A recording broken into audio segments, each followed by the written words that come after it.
నమస్తే అండి, this is doctor Sravanthi, obstetrician and gynaecologist at medica hospitals Visakhapatnam. ఈరోజు డిస్కస్ చేయబోయే topic prevention of cervical cancer. Importantly, cervical cancer is the most common cancer in India. అసలు cervical cancer అనేది ఎలా వస్తుంది? గర్భాశయం యొక్క ముఖద్వారాన్ని సర్విక్స్ అంటాం.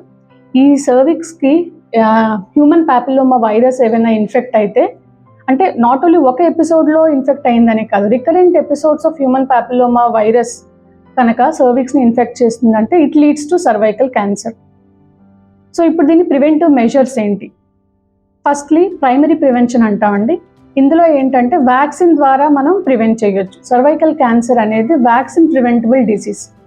సో మొత్తానికి ఏంటంటే ఈ వ్యాక్సిన్లో 2 రకాలు ఉంటాయి. సర్వారిక్స్ అనే వ్యాక్సిన్ ఒకటి, గార్డాసిల్ అనే వ్యాక్సిన్ ఒకటి. సర్వారిక్స్ అనేది బైవాలెంట్ వ్యాక్సిన్, గార్డాసిల్ అనేది క్వాడ్రివాలెంట్ వ్యాక్సిన్. ఈ వ్యాలెన్స్ ఏంటంటే ఎన్ని స్ట్రెయిన్స్ ఆఫ్ హెచ్పివిని ప్రివెంట్ చేస్తుంది అనేది. సో ఇప్పుడు మనం క్వాడ్రివాలెంట్ వ్యాక్సిన్ గురించి చూసుకుందాం. అందులో డోసేజ్ ఏంటంటే 9 to 14 years ఉన్న వాళ్ళలో 2 dose షెడ్యూల్ ఉంటుంది.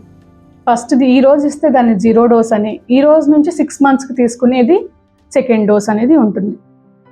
ఈ ఏజ్ గ్రూప్లో తీసుకుంటే అది 100% preventable. Next coming to 15 to 26 years of age, వీళ్ళలో 3 dose షెడ్యూల్ ఉంటుంది. ఫస్ట్ డోస్ 0 dose అని, అంటే ఈ రోజు తీసుకున్నది. నెక్స్ట్ ఈ రోజు నుంచి 2 monthsకి 2nd dose, 0 dose నుంచి 6 monthsకి తీసుకుంటే అది 3rd dose. టోటల్ 3 doses ఉంటాయి. సో వీటితో పాటు ఏంటంటే ఈ వ్యాక్సిన్ అనేది ఎవరిలో తీసుకోకూడదు. ప్రెగ్నెంట్ ఉమెన్లో not advisable. And next severely ill పేషెంట్స్లో కూడా ఈ వ్యాక్సిన్ అనేది మనం అడ్వైజ్ చేయం. సైడ్ ఎఫెక్ట్స్ ఏమి ఉంటాయి ఈ వ్యాక్సిన్కి?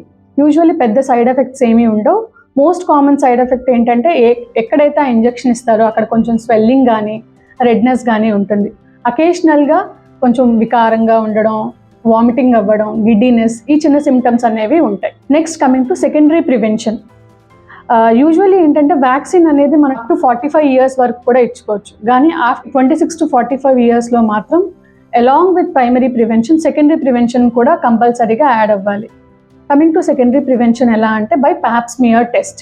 ప్యాప్స్మియర్ టెస్ట్ అనేది ఆఫ్టర్ 21 years ఎవ్రీ 3 yearsకి ఒకసారి చేయించుకోవాల్సిన అవసరం అయితే ఉంది. ఈ ప్యాప్స్మియర్ అనేది ఏంటంటే ఏదైతే మనం సర్విక్స్ అంటున్నామో, గర్భాశయం ఒక ముఖద్వారం నుంచి ఐఎస్ ప్యాచ్లో కానీ సైటో బ్రష్తో కానీ అక్కడి నుంచి చిన్న స్మియర్ తీసి మనం ల్యాబ్కి పంపిస్తాం. ఏవైనా అబ్నార్మల్ సెల్స్ ఏవైనా ఉన్నాయి అంటే ఎర్లీ డిటెక్షన్ ఉంటుంది. Thank you.